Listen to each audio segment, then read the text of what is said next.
Hello everyone, আমার channel my ফ্যামিলিতে তোমাদের সবাইকে অনেক অনেক স্বাগত। আজকে তোমাদের সাথে শেয়ার করব পেঁয়াজ রসুন ছাড়া সম্পূর্ণ নিরামিষ পনির বিরিয়ানি। যে কোনো নিরামিষের দিনে বানিয়ে নিলে ছোট থেকে বড় সকলেই ভীষণ পছন্দ করবে, আর বানানো খুবই সহজ, যে কোনো কেউ বানিয়ে নিতে পারবে। আমার চ্যানেলে এখনও সাবস্ক্রাইব করা না থাকলে সাবস্ক্রাইব করে নেওয়ার অনুরোধ রইল। তাহলে চলো ঝটপট তৈরি করে নিই আজকের রেসিপি। তার জন্য প্রথমে একটা পাত্রে জল দিয়ে জলটাকে ভালো করে ফুটিয়ে নেব। তারপর এর মধ্যে দিয়ে দিয়েছি সামান্য একটু লবণ। তারপর জল ফুটে আসলে দিয়ে দিচ্ছি আগে থেকে ধুয়ে রাখা বাসমতি চাল। আজ সেদ্ধ হয়ে আসলে জল ঝরিয়ে নামিয়ে নিয়েছি। ভাতটাকে পুরোপুরি সেদ্ধ করিনি, 80% মতো সেদ্ধ করে নিয়েছি।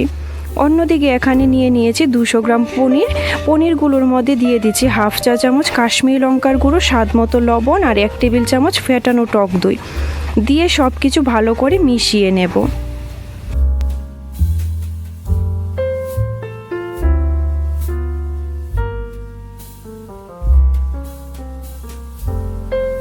তারপর ফ্রাই প্যানে সামান্য একটু তেল দিয়ে তেলটাকে গরম হয়ে আসলে পনিরগুলো দিয়ে দেব। তারপর এর মধ্যে দিয়ে দিচ্ছি হাফ চা চামচ আদা বাটা, ভালো করে মিশিয়ে নিয়ে দিয়ে দিচ্ছি হাফ চা চামচ ধনে গুঁড়ো, আর দিচ্ছি হাফ চা চামচ জিরে গুঁড়ো, সামান্য একটু হলুদ গুঁড়ো।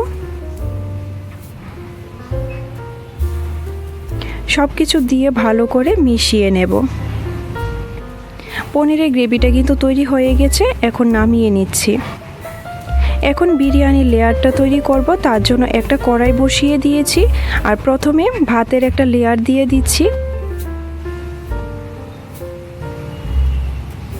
তারপর দিচ্ছি পনিরের গ্রেভিটা।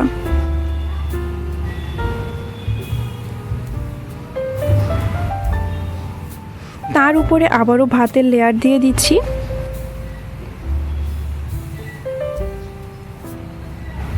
আর সব শেষে উপর থেকে দিয়ে দিচ্ছি 1 টেবিল চামচ ঘি, কয়েকটা কাজু বাদাম ছড়িয়ে দিয়ে দিচ্ছি, আর দিচ্ছি কয়েকটা কিশমিশ, ধনেপাতা কুচি, আর গুঁড়ো মশলার মধ্যে দিয়ে দিচ্ছি 1 চা চামচ বিরিয়ানি মশলা, সামান্য একটু গোলমরিচ গুঁড়ো, 1 চা চামচ গরম মশলার গুঁড়ো। এখন ঢাকনা দিয়ে 25 থেকে 30 মিনিট লো ফ্লেমে রেখে দেব। 30 মিনিট পর ঢাকনা সরিয়ে দিলাম।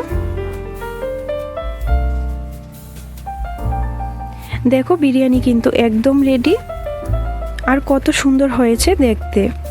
খেতেও কিন্তু হয়েছে ভীষণই ভালো। আমাদের সিম্পল পনির বিরিয়ানি কিন্তু একদম রেডি। একবার এইভাবে বানিয়ে দেখো, আশা করি তোমাদের খুবই ভালো লাগবে। ভিডিওটি শেষ পর্যন্ত দেখার জন্য তোমাদের অসংখ্য ধন্যবাদ। ভালো লাগলে লাইক শেয়ার কমেন্ট করো। দেখা হচ্ছে নতুন কোনো ভিডিওতে। সবাই ভালো থাকবে, সুস্থ থাকবে। Thank you.